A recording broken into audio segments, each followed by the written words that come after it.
wish I could do that. William H. Macy in an action movie. Why not? You haven't done that many of those, have you, over time? Not that many. I've done some shoot-'em-ups and cop movies. I did Jurassic Park, but this is the first action-adventure, I think. Well, this was quite a ride as a movie. I mean, it's just one of those that remind me of those Saturday morning things when I was a kid. Yeah. You know, going for a fun ride. It's and what it was. Hollywood does these better than anybody else, and I think hats off to Breck Eisner. I saw this with about 4 of my friends at the Paramount Theater on the Paramount lot. It holds 1,400 people. It was just 4 of us in there, and that, you know, that can throw a bucket of water on any movie, and we loved it. Yeah, I thought it was like a James Bond movie in a way, because I mean, it had those smart boat scenes that are so great. Yeah. I'm a sucker for that stuff. I mean, I need some socially responsible movies every once in a while, but sometimes I just need to go and have fun. Me too. I grew up on this stuff, and I'm really pleased to be in it. I'll have to make some more. How do you figure that you can, and I know it's kind of hard to answer this question, but I'll ask it anyway. You literally, and I told this to Morgan Freeman not long ago, I think you could act out the phone book and it would be good. How do you how do you go into every movie and you seem to do a great job? It's just, you just fit like a glove in whatever they put you in. Are there things that aren't right for you, you think? Yes, and perhaps that's a part of the answer. I think I'm smart enough to know when it's a bad role for me, when it's something I can't pull off. Although Hollywood is sort of self-adjusting that way. They don't really offer you roles that you couldn't do. I don't know.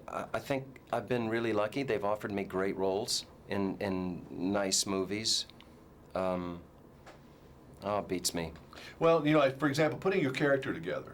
Was it your idea to put the beard, or was that their idea? I think he has a beard in the novels. Okay. I can't remember. I just thought, grow a beard. And actually, I'd been on another movie where I had a piece of a beard, and I thought, let the thing go. But do you have meetings with yourself on these subjects, like what color your hair is going to be, or if it's going to be shorter or longer, or I'm going to have a beard, when you're putting together your physical appearance? I do, and you want to know what? You can go, it can really obfuscate the task ahead of you. You can start thinking, I'll have pointy ears and make my ears, and it ain't acting. Sometimes it's really flattering when people, especially for young actors, when they say, I saw you in this and I saw you in that. I didn't even know it was the same guy. Well, it's the highest praise. But you can go nuts with that kind of stuff. So, well, since you do kind of get to be an everyman a lot of times, do people stop you at the airport? Do you deal with the star thing a lot?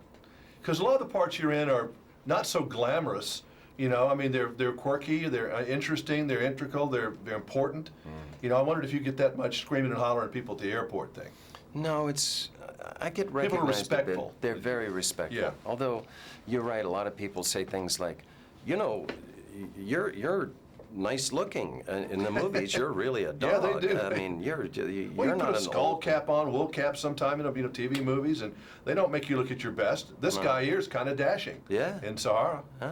Yeah, people are shocked when they see what a handsome, what a fine-looking man you are. They can't believe it. And with a fine-looking wife that's getting more attention than almost William H. Macy is these days. And that'll make you really good 2 looking. stars in the household, how does that work? I guess she's never home, though.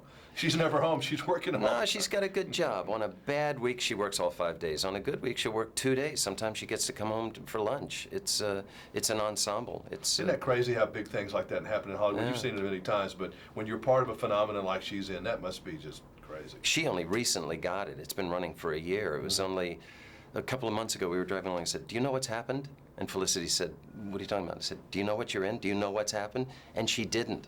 We've got 2 little kids. So all she did was go to work and do the kids. She didn't realize that she'd become a household name, that she's in every magazine. It's really unbelievable. And so are you. Thank you. Thank you, brother. Yeah. Nice talking to you. I mean, it's, you know, it's like being a